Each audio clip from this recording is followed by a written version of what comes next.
سکھر میں ضعیف العمر خاتون اپنے سگے بھائی کے خلاف پریس کلب پہنچ گئی ہے۔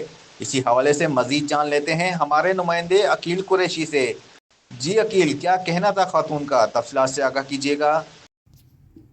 جی بالکل، پرانے سکھر وسپور محلہ کی رہائشی ضعیف العمر گلشن خاتون نے اپنے شوہر اور بھائیوں کے ہمراہ سکھر پریس کلب میں پریس کانفرنس کرتے ہوئے انکشاف کیا ہے کہ ان کے چھوٹے بھائی دلشاد شیخ نے ان کے گھر پر زبردستی قبضہ کر لیا ہے اور اب وہ ان سب کو جھوٹے مقدمات میں ملوث کر کے جان سے مارنے کی دھمکیاں دے رہا ہے۔ پریس کانفرنس کرتے ہوئے گلشن خاتون کے ساتھ ان کے دیگر بھائی بھی موجود تھے، جنہوں نے پریس کانفرنس کرتے ہوئے بتایا کہ دلشاد شیخ کے رویے، دھمکیوں اور ظلم و زیادتیوں کی وجہ سے وہ سب ذہنی اور جسمانی بیماری میں مبتلا ہو چکے ہیں۔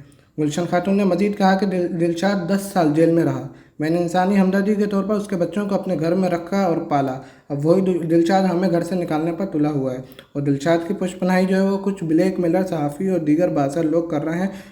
پریس کانفرنس کرتے ہوئے دیگر بھائیوں کا کہنا ہے کہ دلشاد نے جعلی کاغذات تیار کروائے ہیں، جھوٹے مقدمات بنوائے ہیں اور مسلسل سنگین دھمکیاں دے رہا ہے۔ گلشن خاتون اور ان کے بھائیوں نے مزید انکشاف کیا ہے کہ دلشاد شیخ کو کبھی جعلی صحافی ظاہر کرتا ہے خود کو، تو کبھی جعلی وکیل بن کر لوگوں کو دھوکہ دیتا ہے۔ وہ نہ صرف عام شہریوں کو بلکہ پولیس اور حساس اداروں کو بھی دھمکیاں دیتا ہے۔ انہوں نے افسوس کا اظہار کیا ہے کہ کئی بار پولیس، انتظامیہ اور اعلیٰ حکام سے رجوع کیا، لیکن آج تک کوئی کارروائی نہیں کی گئی۔